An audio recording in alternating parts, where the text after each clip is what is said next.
ಇನ್ನು ಪರಿಷತ್ ಅಖಾಡದಲ್ಲಿ cross voting ನರಳು ಕೂಡ ಗೋಚರವಾಗ್ತಾ ಇದೆ. ಎಸ್ ಟಿ ಸೋಮಶೇಖರ್, ಶಿವರಾಮ್ ಹೆಬ್ಬಾರ್ ಜೊತೆಗೆ ಜಿಟಿ ದೇವೇಗೌಡ ಆತ್ಮಸಾಕ್ಷಿ ಬಾಣ ಬಿಟ್ಟಿರೋದು 108 ಚರ್ಚೆಗಳನ್ನು ಹುಟ್ಟುಹಾಕಿದೆ. ಯತ್ನಾಳ್ ಮತ ತಿರಸ್ಕಾರ ಮಾಡುವಂತೆ ದೂರು ನೀಡಿದ ಕಾಂಗ್ರೆಸ್, ಆದರೆ ಅದಕ್ಕೆ ಹಿನ್ನಡೆಯಾಗಿದೆ.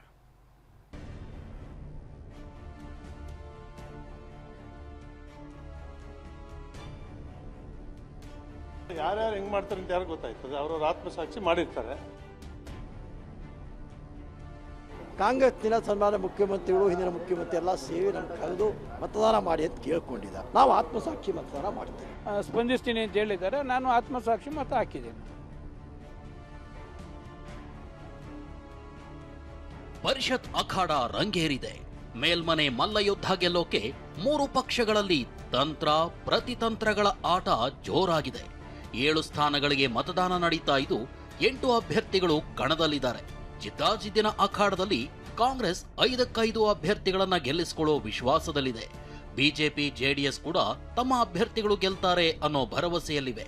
ಹೀಗಿರುವಾಗ ಜಿಟಿ ದೇವೇಗೌಡ ಏಕಾಂಗಿಯಾಗಿ ವೋಟ್ ಮಾಡಿದ್ದು ದೋಸ್ತಿಗಳ ತಲೆಯಲ್ಲಿ 108 ಚರ್ಚೆ ಹುಟ್ಟಿಸಿದೆ.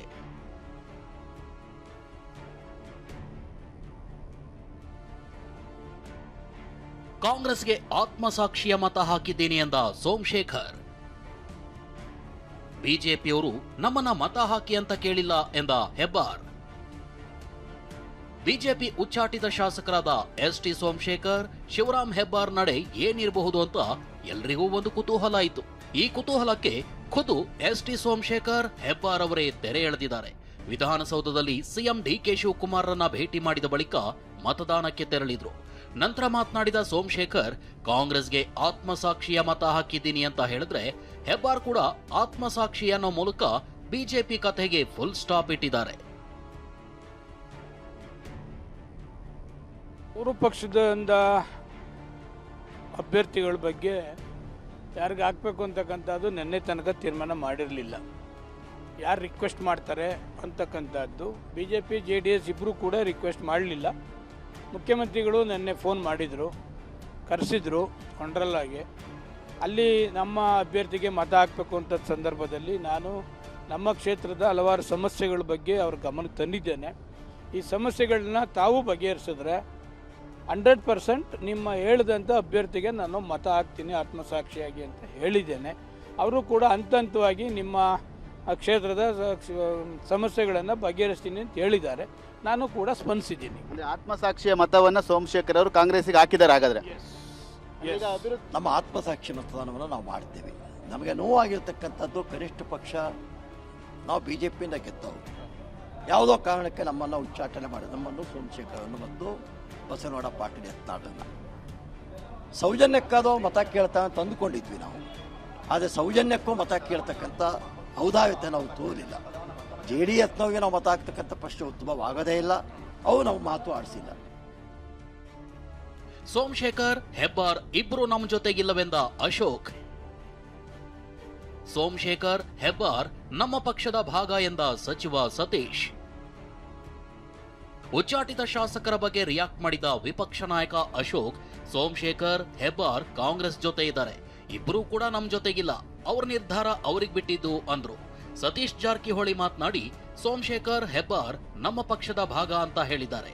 ಇಲ್ಲ, ಅವರು ಆಲ್ರೆಡಿ ಕಾಂಗ್ರೆಸ್ ಜೊತೆ ಇರೋದ್ರಿಂದ ಅವರು ಚೆಂದಾಗಿದ್ದಾರೆ, ಆರಾಮ್ಸೆ ಇದ್ದಾರೆ. ಅವ್ರಿಗೆ ಯಾಕೆ ನಮ್ಮ ಜೊತೆ ಏನು ಇಲ್ಲ, BJP ಜೊತೆ ಇಲ್ಲ, ವಿಧಾನಸಭೆಯಲ್ಲೂ ಇಲ್ಲ, ಎಲ್ಲೂ ಇಲ್ಲ. ಅದರಿಂದ ಅವರಿಷ್ಟ. ಅದು ಅವರು ಏನು ಮಾಡಬೇಕು ಅಂತ ತೋರಿಸ್ತೋ ಅವ್ರು ಮಾಡ್ಬೋದು. ನಮ್ಮದೇನು ಅದಕ್ಕೇನು ಅಭ್ಯಂತರನೂ ಇಲ್ಲ. ಅವರಿಷ್ಟ, ಅದು ಅವ್ರಿಗೆ ಸಂಬಂಧಪಟ್ಟಿದ್ದು. ಅದ್ರ ಬಗ್ಗೆ ನೋ ಕಾಮೆಂಟ್ಸ್. ಖಂಡಿತವಾಗಿ 5 ಜನ ಗೆಲ್ತಾರೆ. BJPಯಿಂದ ಏನೋ ಉಚ್ಚಾಟನೆ ಆಗಿದ್ದಾರೆ. ಅವ್ರು ಮುಂಚೆಯಿಂದ ನಮ್ಮ ಜೊತೆ ಅಸೋಸಿಯೇಟ್ ಆಗಿ ಕೆಲಸ ಮಾಡ್ತಿದ್ದಾರೆ. ಹೀಗಾಗಿ ಅವರು ನಮ್ಮ ಪಕ್ಷದವರು ಪಾರ್ಟ್ ಎಲ್ಲಿಲ್ಲ. ಅವ್ರು ಇವತ್ತಿಂದ ಇಲ್ಲ, ಸುಮಾರು 2 ವರ್ಷದಿಂದ ನಮ್ಮ ಜೊತೆ ಇದ್ದಾರೆ. ಇವತ್ತು ಬಂದಿಲ್ಲ ಚುನಾವಣೆಗೋಸ್ಕರ. ಲಾಸ್ಟ್ 2 ಇಯರ್ದಿಂದ ನಮ್ಮ ಪಕ್ಷ ಐಡಿಯಾಲಜಿ ಒಪ್ಕೊಂಡವ್ರು ನಮ್ಮ ಜೊತೆ ಇದ್ದಾರೆ. ಇವತ್ತು ಬಂದಿಲ್ಲ. ಅವರು ಸುಮಾರು 2 ವರ್ಷದಿಂದ ಸುಮಾರು ಕಾರ್ಯಕ್ರಮ ಭಾಗವಹಿಸಿದ್ದಾರೆ. ಕ್ರಾಸ್ ವೋಟ್ ಮಾಡಿದ್ರ ಜೆಡಿಎಸ್ ಶಾಸಕ ಜಿಟಿ ದೇವೇಗೌಡ.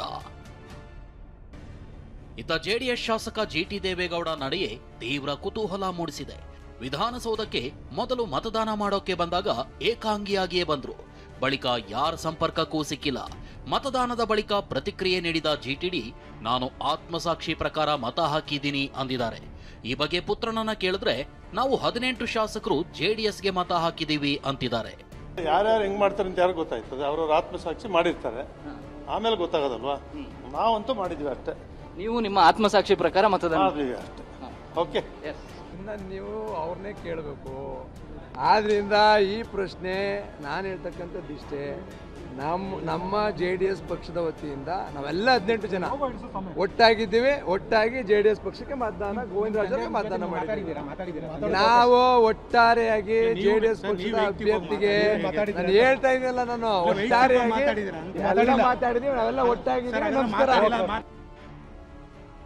ಯತ್ನಾಳ್ ಮತ ತಿರಸ್ಕಾರ ಮಾಡುವಂತೆ ಕಾಂಗ್ರೆಸ್ ಪಟ್ಟು. ಕೈ ನಾಯಕರ ದೂರು ತಿರಸ್ಕಾರ ಮಾಡಿದ ಚುನಾವಣಾಧಿಕಾರಿ.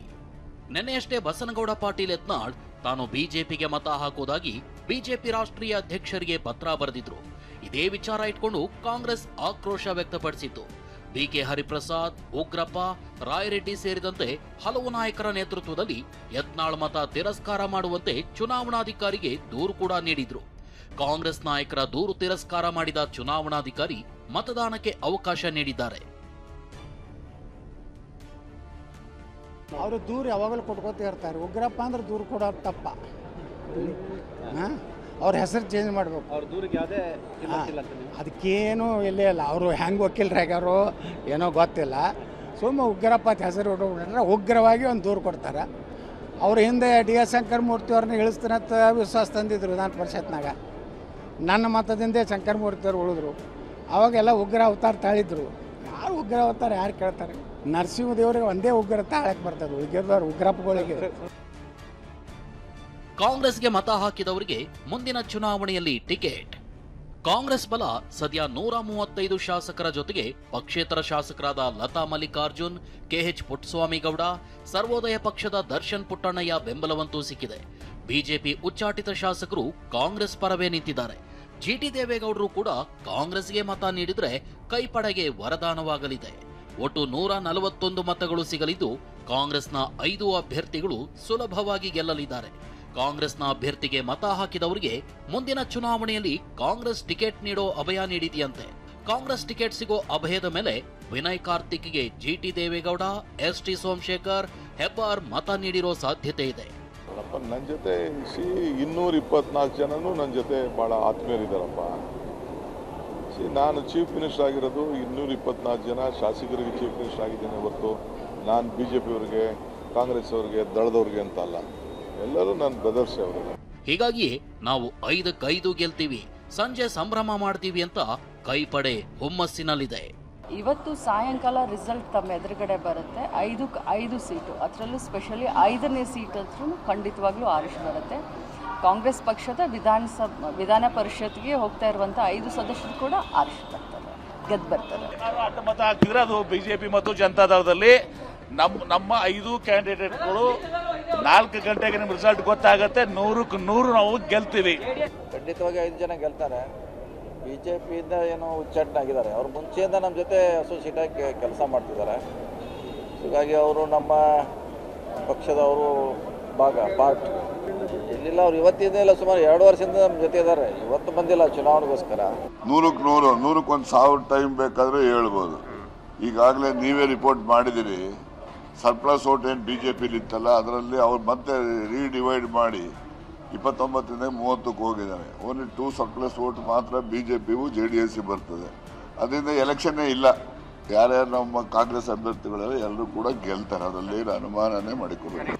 ಕಾವೇರಿದ ಪರಿಷತ್ ಫೈಟ್ ಏನಾಗಲಿದೆ ಅನ್ನೋದಕ್ಕೆ ಕೆಲವೇ ಕ್ಷಣಗಳಲ್ಲಿ ಫಲಿತಾಂಶ ಗೊತ್ತಾಗಲಿದೆ. Bureau report, TV9.